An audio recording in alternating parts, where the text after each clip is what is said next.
Senhoras e senhores, boa tarde. Sejam bem-vindos a mais uma palestra da Transposul. Na continuidade dos trabalhos do Congresso da Transposul, teremos agora a palestra Cenário Econômico no Mercado de Transportes, Tendências, Perspectivas e Oportunidades. A duração é de 45 minutos, mais 15 minutos para um debate final. Nós convidamos como mediadores o ex-deputado e assessor de Relações Governamentais do CETSERGS, Jerônimo Gergen. E também Andressa Scapini, vice-presidente de Transporte Internacional do CETSERGS, coordenadora da Comissão de Relações do Trabalho, diretora da Escala Logística, diretora da FETRANSUL e diretora da Conjovem Porto Alegre, os nossos mediadores. Vamos assistir nesse momento um vídeo de apresentação do nosso palestrante. Agora, na Transposul 2023, Cenário Econômico do Mercado de Transportes, Tendências, Perspectivas e Oportunidades. Com Adriano Parnaíba, professor do Instituto Federal de Goiás. Chamamos nosso palestrante ao palco e vamos recebê-lo com uma salva de palmas.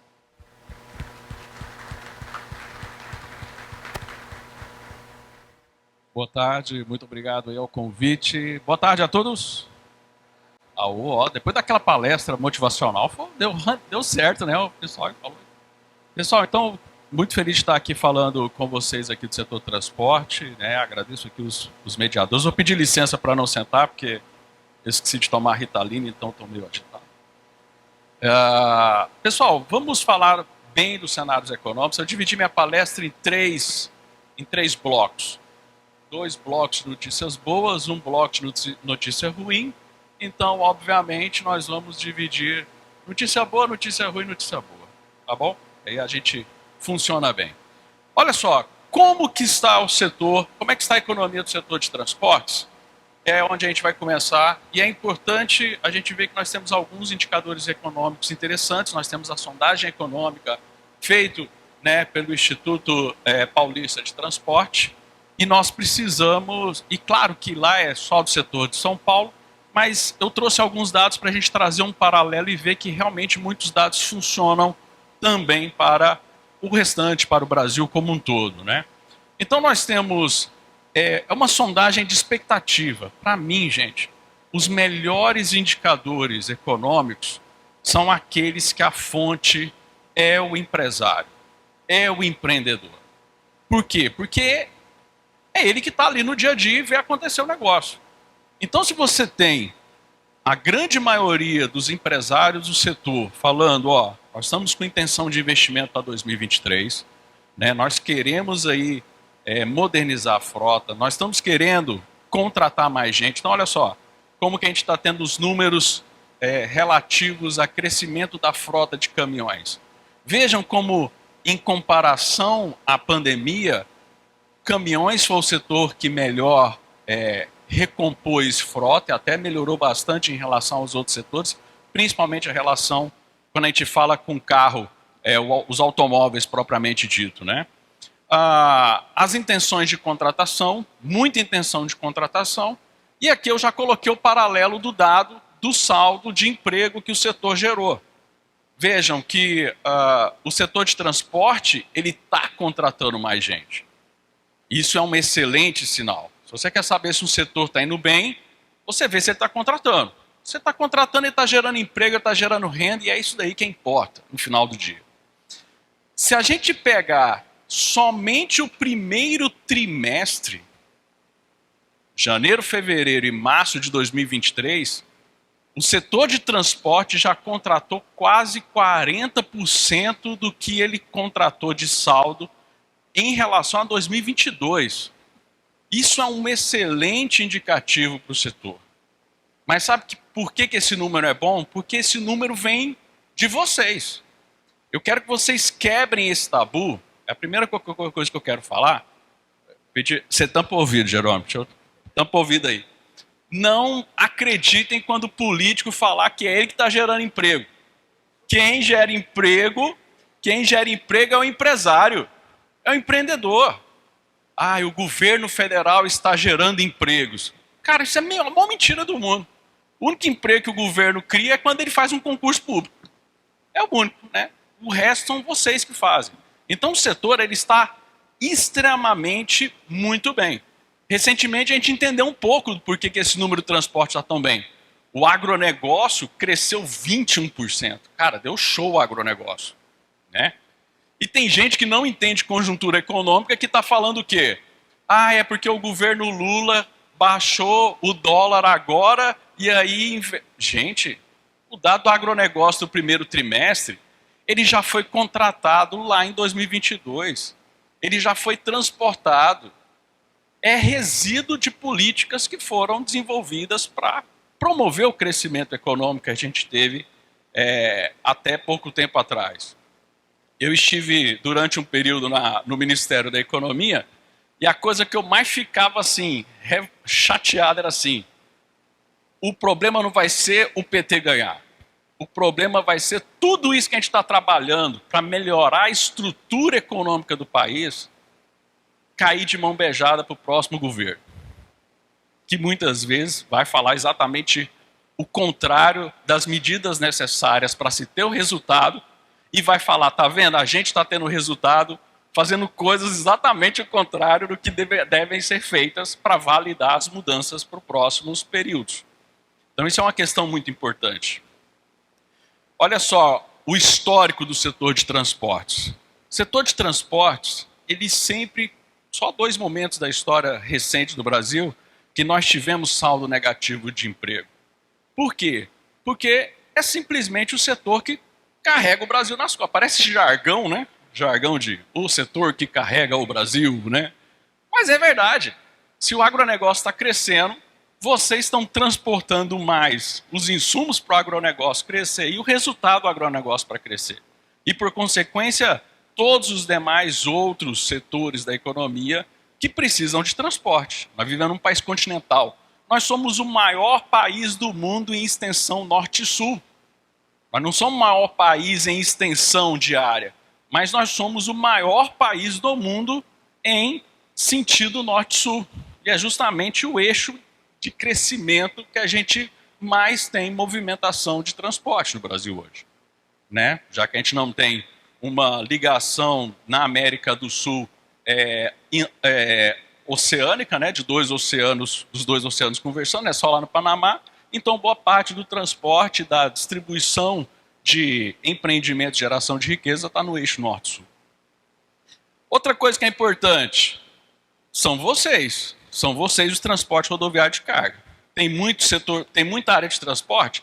Tem, mas os puxadores de geração de emprego é o rodoviário de carga, rodoviário de passageiro e fretamento. Vocês estão fazendo o trabalho de casa.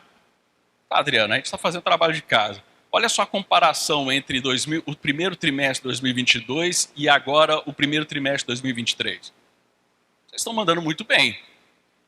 Agora, não adianta também de transportar muito se a gente não tem o resto apoiando a gente, né? A gente precisa de infraestrutura para se transportar bem. Né? Olha a maravilha dos caminhões que estão lá fora, uns caminhões bonitos, né? Eu sou de Goiás, né? Vocês já repararam o sotaque, eu sou goiano, né? Então a gente fala uns sotaques diferentes, vocês estão acostumados, né? Uns caminhões bonitos, mas você dá uma dó de meter um caminhão desse, né? Nós temos pouco por cento de rodovias no Brasil que são de fato pavimentadas, né? Então como é que a gente vai transportar num país desse? A boa notícia é que a gente tem essa daqui. A melhoria regulatória que a gente foi construindo ao longo dos últimos anos fez com que nós tivéssemos, conforme o Banco Mundial, em 2022, um volume histórico muito grande de intenções de investimento no setor de transporte. Por que disso? Porque a gente foi fazendo melhorias regulatórias para trazer mais segurança. E desses 10 bilhões, 37% é para rodovia. Então a gente já pode esperar, com as melhorias dos contratos, segurança jurídica das concessões rodoviárias, no sentido de rodovias, que a gente vai conseguir ter uma melhor infraestrutura. De novo, não por causa do governo, mas porque o governo recentemente fez o que o governo tem que fazer: criar um ambiente onde ele pare de atrapalhar. Muito ajuda quem não atrapalha. Então essa é a lógica que foi conduzida nos últimos anos para o governo desburocratizar, desregulamentar, tirar o Estado das costas do empresário. Então a gente vai começar a ter essa nova onda de investimentos em infraestrutura também. E isso é muito bom para o setor. E agora como é que vai ser para frente? Nós estamos falando aqui, boas reformas que foram feitas, a gente está colhendo bons resultados, porque setores que a gente transporta também estão tendo bons resultados, mas e da agora para frente? O que a gente pode esperar? Bem, um ponto que é importante, isso aqui eu quero passar para vocês, eu acho que a mensagem mais importante de hoje é vocês terem um fundamento para poder fazer, para vocês olharem para a economia e saber se ela vai caminhar para um caminho bom ou um caminho ruim. Tá? É ruim porque vocês vão parar de me chamar para dar palestra, porque vocês já vão saber como é que faz, né? Mas a gente tem que entender como é que funcionam os ciclos econômicos. Todas as economias do mundo, e o mundo ele tem um movimento de ciclo econômico. Crescimento econômico, a economia reafece, ela entra em recessão e depois ela volta a subir e a gente tem esses ciclos sendo formados. Antigamente, muitos economistas achavam que era questão de tempo esses ciclos econômicos, né? É de a cada 5 anos você tem uma recessão, a cada tantos anos você tem uma recessão. Aí depois você teve o Schumpeter que falou assim, não, o que determina os ciclos econômicos são as ondas de inovação. Quando tem inovação você destrói um setor e aí você tem recessão e a economia cresce. Mas o estudo que está demonstrando mais força para a gente, que é o determinante de existir os ciclos econômicos, é taxa de juros. A taxa de juros é hoje a variável mais importante para a gente acompanhar. Porque ela determina os ciclos econômicos. E por que ela determina os ciclos econômicos, né? Nós tivemos o prêmio Nobel, né, que foi o Hayek, com esse livro dele de Price and Productions, que é onde ele explica isso. E desde então, quando ele ganhou o prêmio Nobel, todas as recessões econômicas são explicadas. Você tem uma aderência muito grande dessa teoria dele. Qual que é a teoria dele a respeito dos ciclos econômicos relacionados à taxa de juros? Quem aqui achou que a tsunami do Sarney foi uma péssima ideia de tabelar preço? Foi uma ideia muito ruim, né? De tabelar preço. Era muito intervenção nos preços das coisas. Taxa de juros, de certa forma, é uma forma do governo tabelar o preço. E muitas vezes essa decisão é política. O ideal, o mundo ideal, seria que a taxa de juros não fosse fixada por governos. Por quê? Porque no final do dia, gente, taxa de juros é o preço do dinheiro no tempo. Taxa de juros dá informação se o dinheiro está escasso ou se o dinheiro está abundante na economia. Se o governo manipula de forma política a taxa de juros, você fica sem saber se realmente o dinheiro está escasso ou se o dinheiro não está escasso.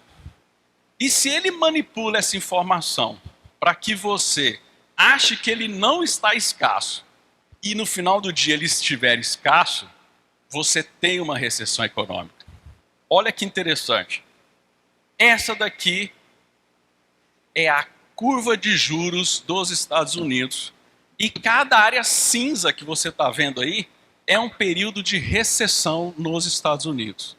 Vejam que o governo, ele baixa a taxa de juros de forma a, de certa forma, vamos dizer assim, enganar as pessoas de que o dinheiro está abundante, sendo que na verdade ele não está. Começa a ter inflação, e aí qual que é o melhor remédio, mesmo você gostando ou não, o melhor remédio, o único remédio que funciona para controlar a inflação é subir taxa de juros. Quando você sobe a taxa de juros, você torna imediatamente o dinheiro mais escasso, e aí realmente o dinheiro falta, e aí você tem um processo recessivo. Veja que nos Estados Unidos, todo momento da inversão da taxa de juros, você teve recessão. E recentemente, na pandemia, o governo americano baixou a taxa de juros para a pandemia, e agora os Estados Unidos está subindo a taxa de juros. Os Estados Unidos saiu de uma taxa de juros de 1,25 e agora os Estados Unidos está trabalhando com uma taxa de juros de 5,25. Adriano, será que vai vir uma recessão? Só para vocês terem uma ideia, os Estados Unidos faz uma conta de risco de vir uma recessão. Olha quantos por cento que está dando risco de recessão para os Estados Unidos. 70% de chance de ter uma recessão nos Estados Unidos. Então, gente, hoje, se você pega os economistas americanos, eles não estão discutindo se você vai ter uma recessão nos Estados Unidos. Eles estão discutindo como é que vai ser, o nome que eles usam em inglês é como é que vai ser a aterrissagem, né? Se os Estados Unidos vai cair de bico assim ou se ele vai conseguir fazer um soft landing, né? Que é uma aterrissagem mais suave. Porque a certeza da recessão já está aí. Tá? Adriano, mas o mundo vai acabar. Se os Estados Unidos tiver recessão, vai dar um grande problema. Muita calma nessa hora também, né, pessoal? Os Estados Unidos de hoje não é o mesmo Estados Unidos de 20 anos atrás. 20 anos atrás, o principal player econômico no mundo era os Estados Unidos e a economia mais competitiva do mundo era os Estados Unidos. Hoje, os Estados Unidos, em nível de competitividade pelo Banco Mundial, ele é a 7ª economia em competitividade. Você tem muitos países que estão aí superando. O próprio Brasil, né? Quando a gente pega aqui o nosso histórico do Brasil, que nós tivemos... Eu peguei o mesmo período, tá? 1960 até os dias atuais. Vocês viram tanta recessão que os Estados Unidos teve, meu? Olha que maluco. E a gente teve só... Aqui nós tivemos lá a década perdida, a década de 80. Tivemos aí o governo Collor, que trouxe um grande... acabou não sendo uma recessão, mas prejudicou muito a economia. E tivemos aí o governo Dilma, que provocou uma recessão muito grande na economia brasileira. E a pandemia agora. Mas olha que interessante. Se a gente for olhar a pandemia, agora eu vou olhar para o trimestre. Você teve um problema grande de recessão. Você quase teve uma recessão econômica, porque para ter recessão tem que ser 3 trimestres. Você quase teve uma recessão, mas rapidamente a economia reagiu. Por quê? Porque, de novo, os remédios macroeconômicos para fazer a economia crescer foram aplicados, bem aplicados. E continuam sendo aplicados agora. Porque nós subimos a nossa taxa de juros para evitar que a inflação viesse logo após a pandemia. Ok. A taxa de juros hoje no Brasil é essa daí, ó. 13,75. Foi engraçado porque a organização aqui do evento falou para mim assim: Adriano, você tem que entregar os seus slides prontos até o dia 13. Aí eu falei, eu vou ter que ligar para o Roberto Campos Neto e falar para ele manter a taxa de juros, porque senão eu não vou dar conta de mexer nos slides, né? Então, ontem o Copom manteve a taxa de juros a 13,75. Outra análise importante ser feita. Roberto Campos Neto está segurando a taxa de juros lá em cima para brigar com Lula, para encher o saco do Lula? Não, pessoal. É porque taxa de juros não é só para controlar a inflação. Ele é um remédio importante para a inflação, mas ele regula também a dívida de um país. E nós estamos com um problema. Se a taxa de juros americana está subindo, a gente não pode abaixar a nossa, não. Porque se a gente abaixar muito a nossa, a gente não consegue mais vender títulos de dívida brasileira, aí que o governo vai ficar sem dinheiro. Aí, para ele receber dinheiro, se ele não pode emitir dívida, ele vai ter que aumentar o imposto da gente. Porque o governo só tem dinheiro dessas formas. Pegando dinheiro emprestado via título de dívida pública ou aumentando imposto. É só assim que ele faz para ter dinheiro. Então, até o mercado já está vendo. Ó, o relatório Focus, que é um relatório importante, é uma pesquisa de mercado, por isso que eu gosto do relatório Focus, porque não é os burocratas que decidem a previsão, é um relatório que eles pesquisam as pessoas do mercado para saber o que eles acham que vai ser. A previsão é que a taxa vai cair, mas vai ficar ali num patamar de 10%. Então, nós podemos esperar que se a taxa cair, ela vai cair para esse patamar de 10%. Tá joia? O que isso significa? Isso significa que nós vamos ter que organizar os nossos negócios para não depender dessa taxa de juros, porque essa taxa de juros, a expectativa não é dela cair rápido. Por quê? Porque nós estamos tendo também lá nos Estados Unidos uma briga muito grande. Esse 5,25% de taxa de juros americano, né, se dependesse do presidente do Banco Central, de lá, do Fed, ele já teria subido muito mais que isso. Não subiu mais porque a secretária do Tesouro lá está batendo o pé. Então, por isso que está no 5,25, que eles também, semana agora, eles mantiveram em 5,25. Mas o desejo do presidente do Fed, e até uma regra que a gente chama de regra de Taylor, a regra de Taylor fala que se você quer usar a taxa de juros para controlar a inflação, você tem que ter um percentual acima da inflação. A inflação americana está em 8%. Então, para os Estados Unidos segurar a inflação americana, eles teriam que estar aplicando uma taxa de juros de 9%. Então, por isso que até o mercado já entendeu que é perigoso a gente ter uma taxa de juros menor que 10%. Tá joia? Então, essa é uma análise muito importante. Né?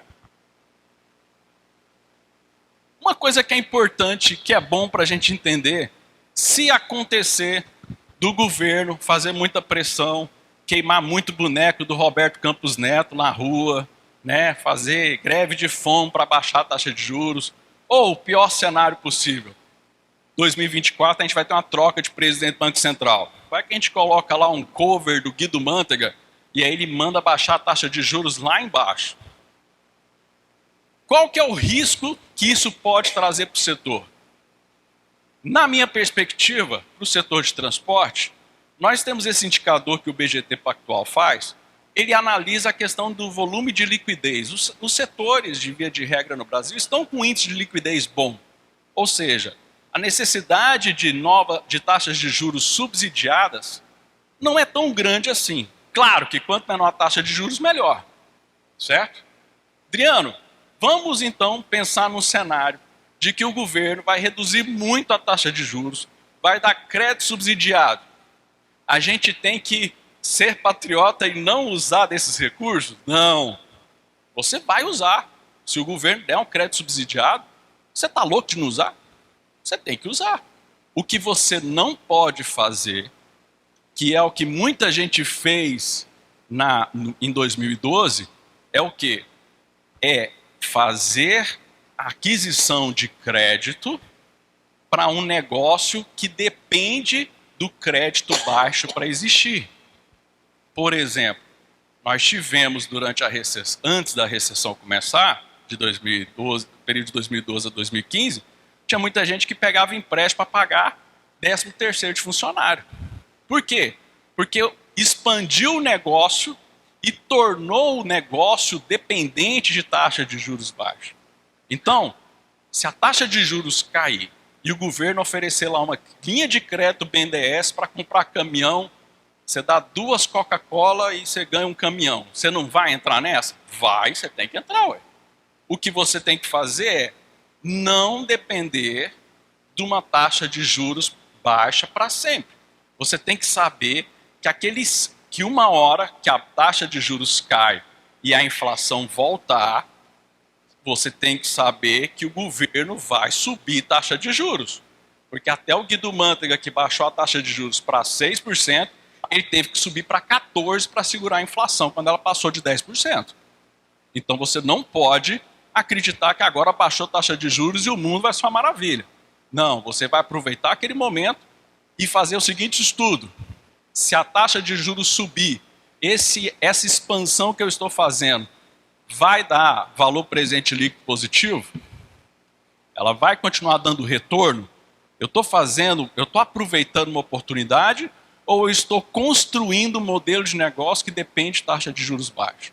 O grande segredo, e teve muita gente que ganhou dinheiro na crise, no meio da recessão lá, é a tal do... Na crise tem gente que senta e chora e tem gente que vende lenço. A gente tem que ser os caras que vendem lenço. Mas aí é esse tipo de análise que precisa ser feita. Dando uma sequência aqui, vamos olhar um pouco também os nossos players, né? A Argentina, né? Poxa, o que está acontecendo com a Argentina? É um risco. Então, assim, a gente já viu que... E assim, deixa eu só voltar aqui no que eu passei batido aqui, rapidinho. Aqui, ó, a crise de 2009, a crise lá dos Estados Unidos de 2009, ó. Veja como a gente já estava meio que blindado. Não foi uma questão de ser marola.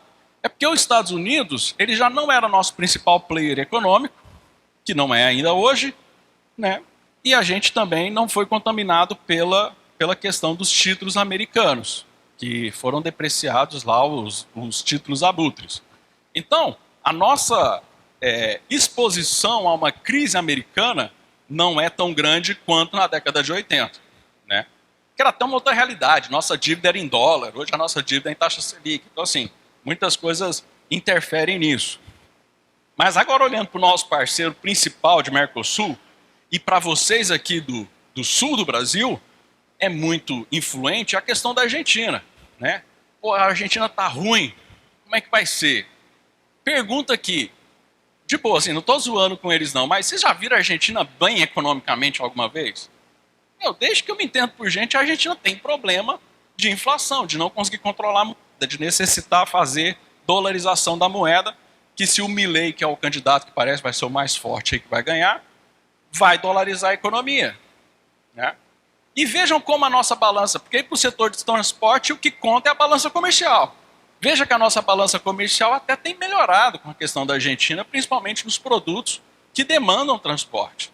Então, não estou falando aqui que está tudo tranquilo, tá, pessoal? Estou falando que até agora a gente está escapando, né?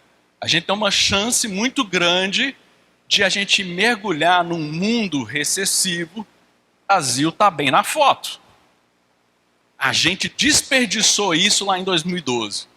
Quando teve a crise de 2009, a União Europeia foi para o ralo, a gente achou que era uma marolinha e não fizemos o trabalho de casa de reforçar as reformas que eram importantes para a gente diminuir uma série de questão de custos para a gente dar o salto e, de fato, parar de fazer o que a gente chama de voo de galinha, né? Tem teóricos econômicos que falam que o Brasil vive de voo de galinha.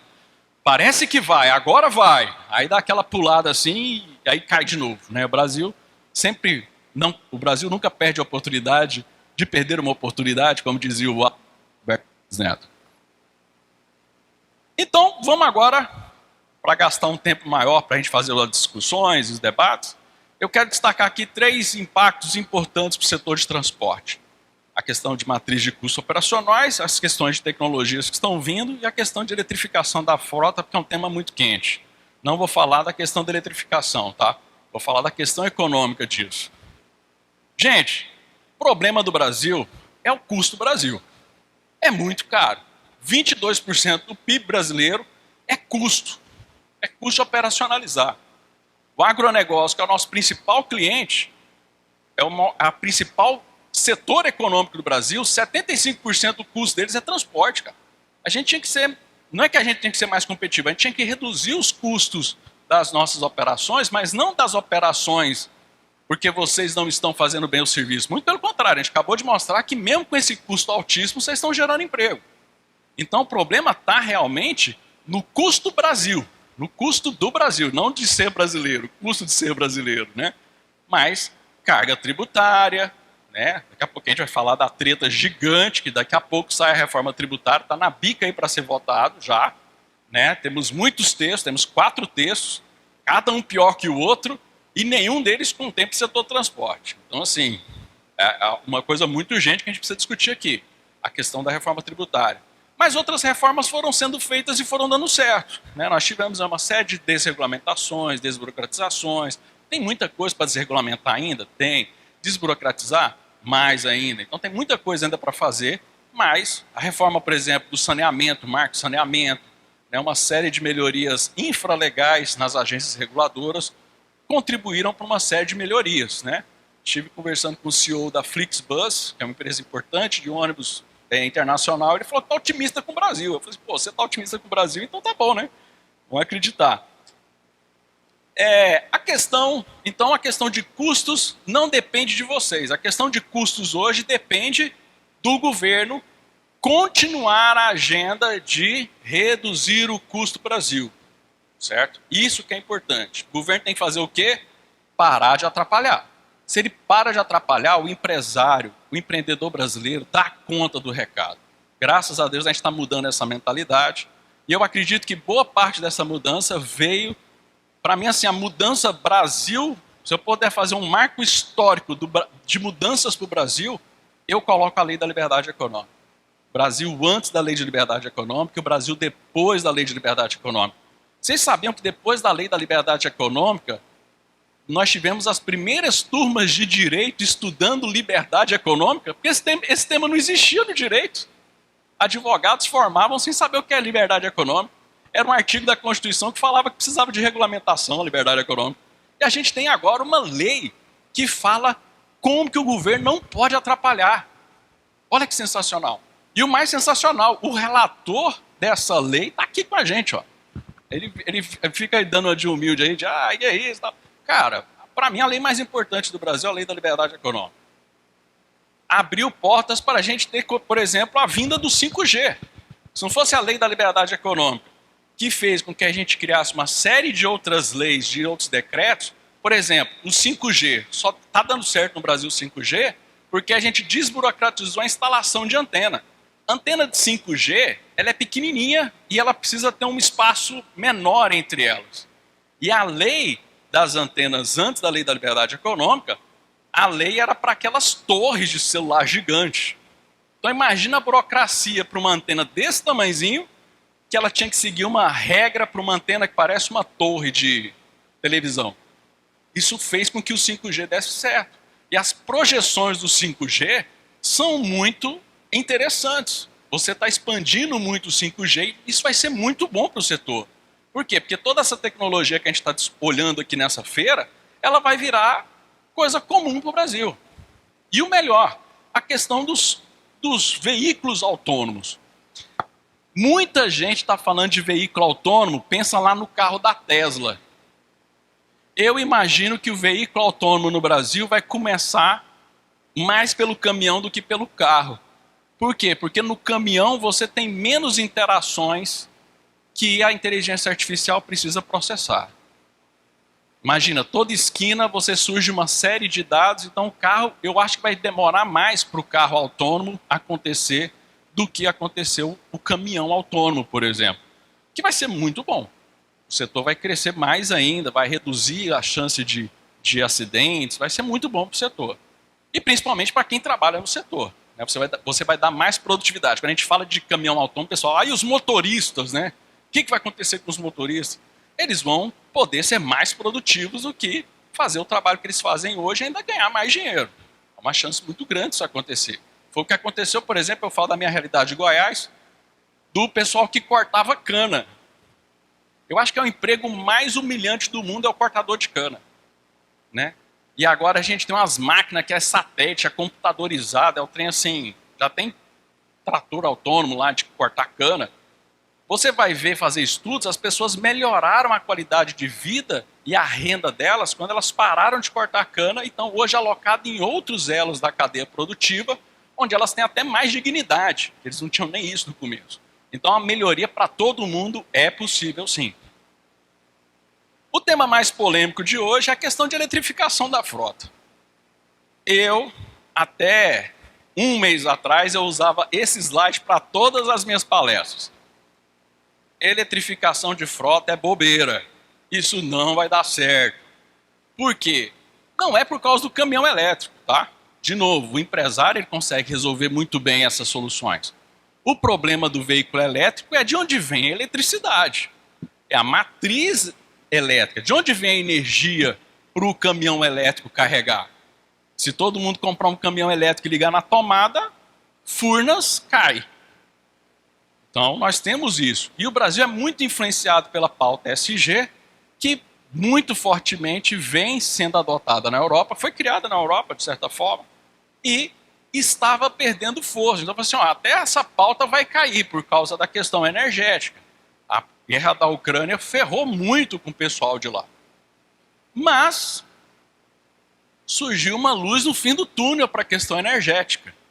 Foi quando eu vi esse gráfico aqui, ó. Esse gráfico é o gráfico do preço do urânio. Anotem que na próxima década nós vamos ter um crescimento muito forte de energia nuclear. Por quê? Porque é a energia que melhor atende o ESG, não polui, tem mais vida longa, vida útil, produz a energia elétrica mais limpa possível, é a energia nuclear.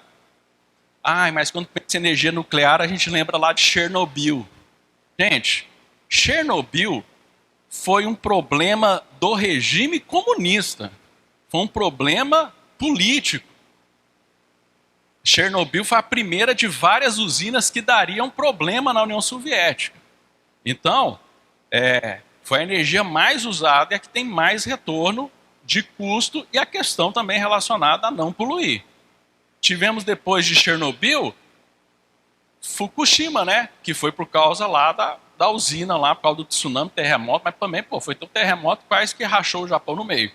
Então, se a gente for observar as nossas condições climáticas, as condições climáticas europeias, o retorno da energia nuclear pode trazer uma força muito grande para novas fontes de energia, para nova redistribuição da base, da matriz energética, e o ESG poder retomar, porque ele está patinando por conta da pauta, por causa da questão energética, propriamente dito. Aqui a tese da urânio, né? Porque o urânio também tem outra característica. Se a gente pega a série histórica do urânio de 1930 até hoje, você percebe que ele tem um ciclo bem espaçado e bem linear. Então, assim, bem constante o ciclo dele. Então, o urânio pode voltar com muita força. Então, por fim aqui, para a gente ganhar tempo para fazer debates, minha análise está tudo indo bem para o setor de transportes, o Brasil tem uma chance muito grande de se dar bem com a crise dos outros países, com as recessões que estão vindo, mas cuidado, nós temos que tomar o cuidado. Qual o cuidado? A vigilância, né? Nós temos que continuar com a pauta de reformas. A gente não pode interromper as nossas reformas. Elas precisam ser continuadas. E eu fiquei animado quando eu vi, por exemplo, a resistência do Congresso com a tentativa do governo federal de retroagir ao marco do saneamento. Então, vamos ver se a gente tem uma boa atuação legislativa nesse sentido. Existem implementações em cursos? Sim, mas nada é tão ruim que não possa ser pior. Reforma tributária está aí para ser discutida e, por mais que o nosso sistema é muito ruim, para ele ficar pior é daqui para ali. É que nem eu posso falar da Constituição brasileira. Adriano, você acha a Constituição ruim? Acho. Vamos fazer outra? Eu não mexo nisso não, porque a chance de piorar é grande. Então, assim, mas temos que enfrentar uma série de reformas que são importantes. O setor de transporte, a gente está percebendo que o setor está investindo e nós estamos tendo investimentos no setor. As rodovias, nós estamos vendo novos contratos, novos desenhos de concessão. Está melhorando muito o desenho regulatório para a gente ter mais concessões, para a gente poder melhorar muito a pavimentação e com isso a gente pode ter um cenário muito favorável de você implementar, enquanto as ferrovias ainda estão patinando, vai demorar muito tempo ainda para as ferrovias conseguirem chegar a ter um alcance que quando as ferrovias aumentarem o volume de ferrovias no Brasil, eu acredito muito que nós vamos ter muito mais um cenário de complementação, né, de multimodalidade do que de competição entre modos de transporte. Tá joia? Então, e o cenário tecnológico é favorável. Por quê? Porque o setor privado faz a sua parte, faz o seu trabalho. Esse congresso, essa conferência, é resultado disso. Se nós estamos fazendo essa conferência desse jeito, é porque o setor privado está fazendo a parte dele. Mas vocês têm que tomar muito cuidado, ser mais atuantes no cenário político para vocês não correrem o risco de todo o trabalho que vocês estão fazendo ser perdido porque leis que possam ser votadas possam prejudicar o setor de vocês. Vocês têm uma bancada grande, Rio Grande do Sul, né? Tem uma bancada significativa, grande, que dá para influenciar o Congresso, tanto na casa, bicameralmente falando. Tá? Mas o alerta fica, para mim, até 2024. O Brasil vai bem até 2024. Depois de 2024, a gente vai ter um novo presidente do Banco Central e nós podemos ter um problema de política macroeconômica, que pode causar uma série de distorções, causando um novo ciclo econômico no Brasil. Com isso, eu quero agradecer, finalizar aqui a minha fala.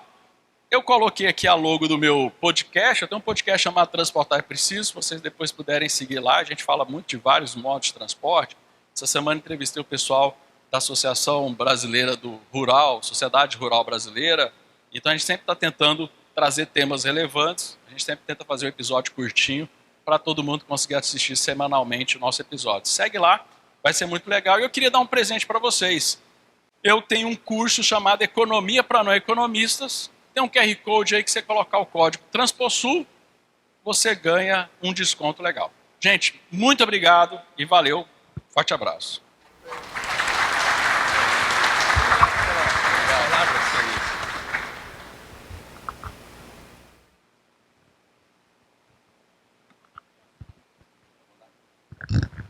Bom, pessoal, a partir de agora, então, a gente tem abertura para perguntas.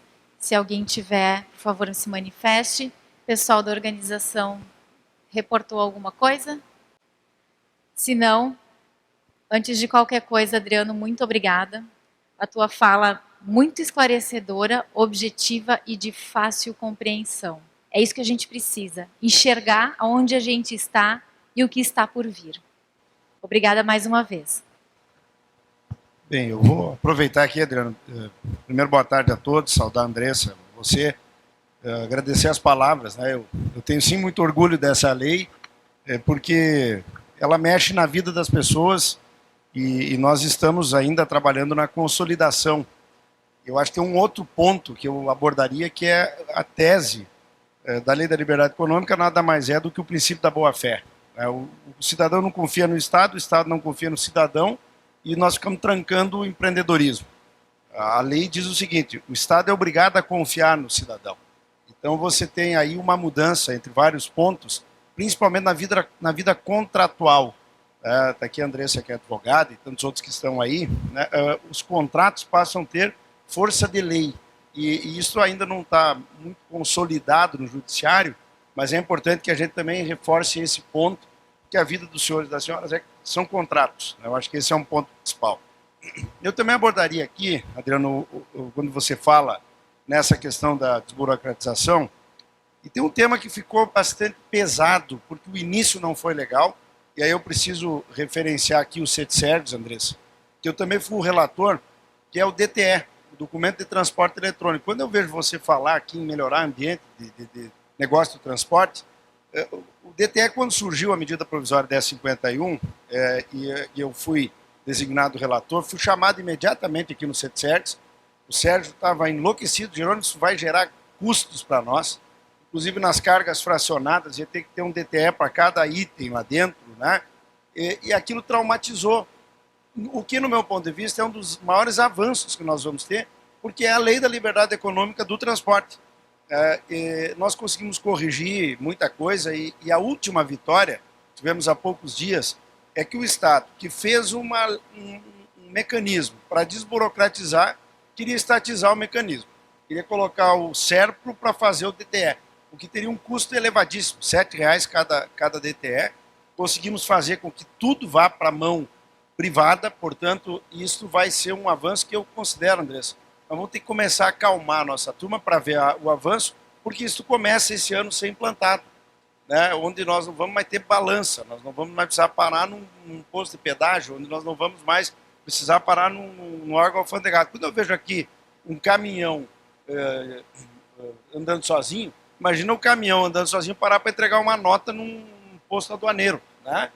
Então eu trago esse assunto como um complemento do que o Adriano levantou aqui, porque esse assunto, o ruim, a gente tirou, e ele passa a ser uma conquista que precisa ser melhor analisado, porque a modernidade realmente está avançando. Então, agradeço as palavras, abordo isso, mas trago 3 pontos. Poderiam ser, a nossa produção aqui pediu que fizéssemos 3 perguntas. Eu não vou fazer 3 perguntas, eu vou fazer uma pergunta só com 3 pontos, né? Um deles foi a conquista que tivemos semana passada. Sou autor do projeto, depois no DTE tentei negociar, transformamos em medida provisória e foi sancionada a lei que muda os seguros de carga no Brasil, né? E uma análise de tudo, o que é que isso representa na prática para o setor. E 2 outros pontos. Um deles, a reforma tributária, que tu abordaste, onde o nosso setor não tá dentro e não estamos mobilizados. Eu até deixo, Andressa, uma sugestão, que deste evento da Transposul saia um documento, né, onde nós falemos da necessidade de não onerarmos o setor de cargas dentro da reforma tributária. Eu acho que o resultado desse evento poderia ter um documento desse, e o outro dando apoio à desoneração da folha, que eu também relatei. A atual desoneração é relatoria nossa. Quando eu era deputado, eu não sou mais político, né? E embora eu considero que a gente não pode ter vergonha dos políticos, a gente só tem que votar melhor, para não votar pelo Facebook e depois não saber o que o cara faz lá, né? Mas a desoneração da folha está lá no Senado, precisando de mobilização. O governo tem dito que não quer, estão tentando trancar. O senador Cajuru está tentando fazer um recurso para puxar para plenário, que já é terminativo. Então eu considero só uma análise tua do que pode acontecer se não tivermos a desoneração da folha. Então eu já boto os 3 pontos num só, para te ouvir e dividir isso com o nosso público. Isso, excelentes pontos, e só reforçando, né? Todas essas melhorias que você falou são desdobramentos, ainda teve outros, né? A questão de a gente, olha só que interessante que a Lei da Liberdade Econômica fez, principalmente lá no seu artigo 4º. Você pode hoje denunciar um órgão regulador por abuso de poder regulatório. Olha só, cara, você vai poder colocar o dedo na ferida, pode fazer, já foi feito mecanismos que a gente chama de FIAR, que já foi criado uma instrução normativa, que você pode fazer denúncias, né? O setor do transporte passageiro conseguiu uma conquista lá favorável no FIAR. Então, assim, vai criando elementos para a gente ser o verdadeiro cobrador dos servidores. O funcionário, eu sou servidor público federal, cara, a gente é servidor, a gente está servindo a sociedade. Parece no Brasil que é um pouco ao contrário, que é uma corte, né? O DTE, houve uma resistência muito grande da Receita Federal. Ah, mas nós vamos perder o controle, nós vamos perder o poder de controlar. Cara, tem que perder mesmo esse poder. Por mim, tinha que fechar a Receita Federal. Desculpa dizer isso aqui publicamente, mas, cara, não ajuda, só atrapalha, né? A mesma coisa da desoneração da folha. Posso só fazer uma parte aqui? Essa Claro. semana eu jantei com o Gerdau segunda-feira, num fórum que a gente tem aí. O vice-prefeito aqui de Porto Alegre coordena esse grupo, é Polis o nome do debate. Ele fez só um comparativo. A Gerdau nos Estados Unidos e a Gerdau aqui com relação aos livros, né, tributários. E ele perguntou o que nós achávamos, cada um deu um número. A mesma operação aqui e lá, ele tem lá um livro, 2 na verdade, porque ele precisa ter 2 lá em razão de uma regra. Aqui ele tem 4.000 livros, né, para a questão dos tributos. Então veja o que é esse tema tributário, receita e tudo isso. E outra coisa, o setor de transporte, assim, não é o setor se organizar para conseguir um favor lá, para ser um setor privilegiado que não vai pagar muito imposto. Nós temos que entender que tudo no Brasil é carregado por um caminhão. Então, não faz sentido nenhum você desonerar um setor e continuar cobrando imposto no setor do transporte. Por quê? Porque quando o transporte for acontecer, aquele imposto vai vir a não ser que você seja a primeira dama que acredita que o imposto fica só na empresa, não vai para o consumidor, né? Mas o grande problema é esse. Se é transportado, o tributo do transporte vai pesar naquele setor. Vamos fazer uma isenção para o setor de bobina de alumínio.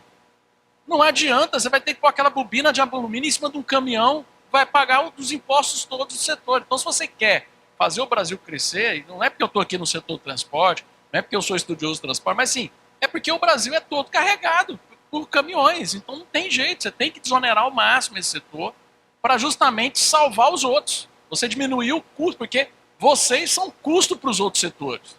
Vocês são custo para o agronegócio, vocês são custo para a indústria. Se a gente diminui a carga tributária de vocês, a gente salva o Brasil. A gente reduz o custo do Brasil total. Porque vai pesando, né? Então, é complicadíssimo. Então, eu vejo isso. A questão do seguro é um ganho grande. O Ministério da Economia, em 2019, começou um trabalho interessante de abrir o mercado de seguro, porque qual que é o problema também de seguro no Brasil? Você tem poucas empresas vendendo seguro no Brasil. Você tem que abrir o mercado de seguro para o seguro também ficar barato. A conquista você ter que ter seguro em todo mundo é interessante para você diminuir a distorção de preço, né? Porque todo mundo tem a mesma obrigação, beleza. mas você também tem que fazer com que esses seguros fiquem mais baratos para, de novo, não impactar tanto na cadeia produtiva que é carregada. Então, faço esse apelo, aproveitem que vocês estão aqui, tem mais um dia de conferência, se organizem, vamos fazer alguma coisa aí para fazer a pressão nos seus deputados, senadores, porque as notícias de Brasília são que querem voltar isso o mais rápido possível, né, Divan? Assim, falando da reforma tributária, então, está por sair o texto hoje, que não seria o texto final, porque a ideia é votar tudo primeira semana de julho. Eu fiquei 12 anos lá em Brasília e todo ano era assim, vai sair a reforma. Aí vai, todo mundo não sabe o que é, mas dá apoio, aí sai o texto. É a hora em que o plenário começa, então, a entender. E a leitura que eu tenho é que essa rapidez é no sentido de que, se vir o recesso e os deputados voltarem para a sua base, a pressão vai pegar. Porque imagina um deputado que não sabe nem o que está lá no texto, publica o texto, o Adriano vai dizer aqui para o transportador o seguinte, que é horrível. Então, cada vez que a Andressa encontrar um deputado aí, em 15 dias ele andando pelo Estado, ou cada um de vocês, quando ele voltar para Brasília, ele vai dizer para o líder lá, não tem como votar. E aí, até que você retome a discussão, né, isso não acontece. Agora, eu acho muito perigoso você fazer uma votação assim muito rápida, ter um relatório onde 7 setores não estão sobrecarregados de tributo, outros todos estarão. Ontem eu fiz reunião em São Paulo com o setor de tecnologia e com o setor de segurança privada. Não tem a desoneração da folha e aumenta o imposto. Isso rebenta com quem tem a mão de obra humana como principal insumo. Só que esse insumo ele vem aqui na portaria do evento. E esse vem para dentro do evento e é isso que tu disseste, no final, né, vai ser pago pelo consumidor. Então, a minha percepção, o meu sentimento, haverá uma força no sentido de aprovar. Já ontem eu vi um líder dizendo que é só uma PEC, não vai ter lei complementar, então é um data show, ele usou a palavra. Tá bem, pode até funcionar como um sinal aí de responsabilidade e tal, mas eu não gosto de ter uma PEC que muda a Constituição e amanhã depois alguém vem e faz uma lei regulamentando. Né? Então eu vejo assim, o ambiente não vai ficar, no meu ponto de vista, favorável para a aprovação da reforma. Mas como eu conheço o movimento, tem uma cobrança aqui do presidente lá, diz, tem que pagar as emendas aí, ministra Anísia, aí da saúde. Daqui a pouco paga, o pessoal fica cego, pagou as emendas parlamentares, aliás, eu trabalhei 12 anos para tentar acabar com as emendas. Eu acho que isso tira o cérebro do Congresso Nacional. Você passou por lá por dentro. Eu estou pensando uma coisa muito legal. Saiu um tratorzinho lá para o município onde eu faço voto, eu já não penso mais nada. Eu quero é lá entregar o trator para fazer voto. Tá? Então esse é o jogo que está acontecendo lá. Agora, minha percepção, quando o texto for publicado, texto que vai à votação, que é quando o plenário vai acordar, eles terão muita dificuldade de aprovar do jeito que estão querendo aprovar. Mas o texto, vamos dizer assim, não o principal, mas o anterior a ele, deve estar sendo publicado nesse momento aqui, enquanto nós estamos falando. E aí o setor tem que estar mobilizado para se proteger, para fazer as emendas, a emenda a PEC, portanto precisa muita assinatura, eles vão fazer um acordo onde vão tentar não pôr emendas, né, o que é completamente antidemocrático. O papel do parlamento é poder emendar, você pode não acatar a minha emenda, mas tem que deixar emendar. Então, Andressa, eu acho que vale a mobilização, a Transposul ter uma posição clara, no mínimo, de que a reforma não traga elevação de impostos ao setor e uma de apoio à desoneração da folha. Necessário isso, né? A gente está falando de perspectiva, cenário atual, o que pode vir, o que precisa melhorar, porque eu acho que essa é a nossa grande missão. Garantir que a gente possa trabalhar mais, melhor, sem obstáculos. E posso aproveitar o momento, Jerônimo?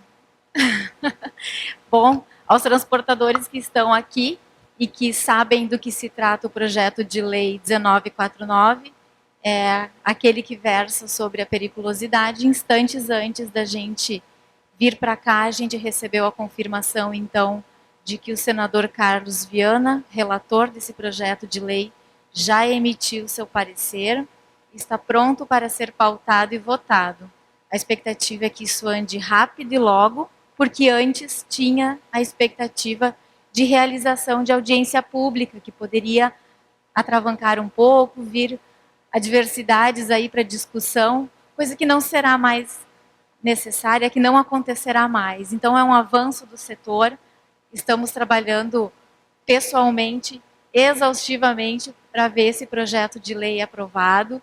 Esse projeto de lei trata de um assunto muito sensível, que é a periculosidade por conta dos tanques de combustível. E eu não falo do transporte de inflamáveis, e sim o tanque de propulsão, o tanque de combustível que faz o caminhão andar, e a gente está se debatendo com o entendimento, e daí sim é na esfera da Justiça do Trabalho, lá no TST, que tem fragilizado muito o transportador. Um erro de interpretação, um erro de aplicação, que está assolando o setor e que merece sim investir mais um pouquinho de energia, porque a gente quer que dê certo, precisa dar certo. Eu até gravei, já mandei para o senador aqui, né? Isso ajuda a mobilizar, e eu quero registrar aqui, Andressa, que você tem sido fundamental na liderança desse projeto. A gente tem procurado dar o suporte aí, mas você tem sido fundamental. E se fosse para audiência pública, nós íamos perder tempo, ia perder controle da negociação. O CETSEX foi a Brasília, a gente agendou a reunião lá e graças a Deus, Adriano, o senador foi compreensivo, mandou a mensagem aqui, confirmando, parecer publicado. É mais uma conquista que logo, logo nós teremos. Até porque é o seguinte, já que falaram em liberdade econômica, né? Primeiro, nós temos uma Constituição, quase 40 anos, que 85% dela ou mais não foi regulamentada até agora. Aí o parlamento, você que trabalhou lá dentro sabe bem, depois se queixa que o STF está se metendo ou tem muita medida provisória, mas isso é uma missão do Congresso Nacional. Você já não regulamenta o que é uma Constituição gigantesca, e às vezes é até bom que não faça, muitas vezes vai fazer errado. Mas uma coisa que eu aprendi andando pelo Brasil é o seguinte, né? Quando eu entrei há 21 anos atrás na Assembleia aqui, nós brigávamos para sermos o primeiro deputado a protocolar o projeto, para sair na imprensa e dizer, dormiam assessores 3 dias lá na Câmara, até porque disseram depois que era trabalho escravo, botar o cara dormir lá no corredor. E é verdade mesmo, saiu a notícia. Hoje eu tenho uma clareza, pessoal. Eu tenho dito aos vereadores, aos próprios deputados que concorrem ainda, hoje você não mede um bom parlamentar pelo número de projetos de lei. Até porque quanto mais leis uma sociedade tem, mais desorganizada ela é. Aliás, o mundo, o debate, né, que nós estamos fazendo, o padre na igreja domingo, eu tive que cumprimentar ele. Ele me disse, nós estamos precisando de liderança nesse nosso país, nesse nosso mundo. Se eu vir aqui na igreja e disser o que eu estou com vontade de dizer no meu sermão, a metade da igreja vai me surrar. E quando o padre perde a condição de dizer na igreja aquilo, nossos debates precisam ser mais efetivos, mais produtivos, e não ficarmos viajando com debates que não pagam a conta no final do mês. Eu acho que esse é um raciocínio que cabe dizer, né, e no aspecto legislativo é isso. Quanto mais leis nós tivermos, se um deputado disser para vocês assim, ó, eu fiz 200 projetos de lei, então não volta para a Câmara porque tu está atrapalhando o Brasil. Quanto mais leis nós tivermos, mais desorganizada é a nossa sociedade. Se cada um fizer aquilo que é o seu papel e souber aquilo que não atrapalha o outro, é isso que nós temos que fazer. Isso é liberdade econômica, isso é não atrapalhar o negócio de ninguém, é poder empreender, é poder viver e é poder pacificar um pouco essa sociedade, para não sei para onde é que nós estamos indo, da forma como nós convivemos e debatemos os assuntos sem que eles sejam produtivos.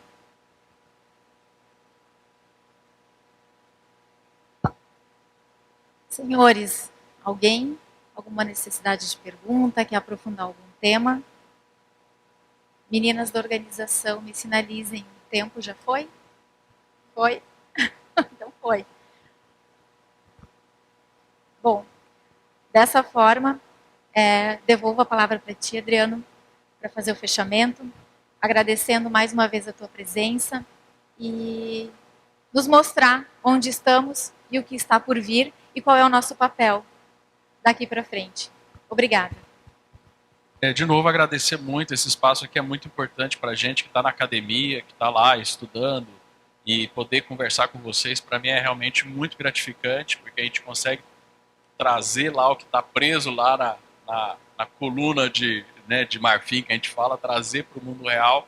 Então agradeço muito o espaço, e é um pouco disso, Jerônimo falou muito bem aqui, ex-deputado, cara, muita lei atrapalha demais. Vamos pegar a Constituição Americana. Quantos anos tem a Constituição Americana e quantos artigos tem? A nossa Constituição, a gente já teve quantas Constituições, um monte de Constituição, cada uma maior que a outra. É isso que traz dificuldade. Quando a gente fala em desregulamentar, as pessoas acham que a gente vai querer acabar as regras. Não, é a gente ter regras claras que você, que o cara que está na rua, que o menino que está na escola sabe quais são as regras. Aí sim a gente tem uma sociedade civilizada. Quando todo mundo entende as regras, a coisa funciona. E é isso que nós temos que lutar e vocês precisam ajudar muito, principalmente, não só na hora de votar, mas principalmente na cobrança, né? Deputados morrem de medo de e-mail, gente. Deputado morre de medo de WhatsApp piscando o dia todo, enchendo o saco, vota não, vota não, vota não, vota sim, você sabe disso, né? Agora você está pagando, você está passando a raiva, né? Pagando a conta. Então, gente, sejam mais ativos na política. A gente fica com esse negócio de, eu sou empreendedor, eu sou empresário, eu não gosto de política. Você vai pagar a conta. Você não gosta de política, então se prepara no teu bolso que você vai pagar a conta.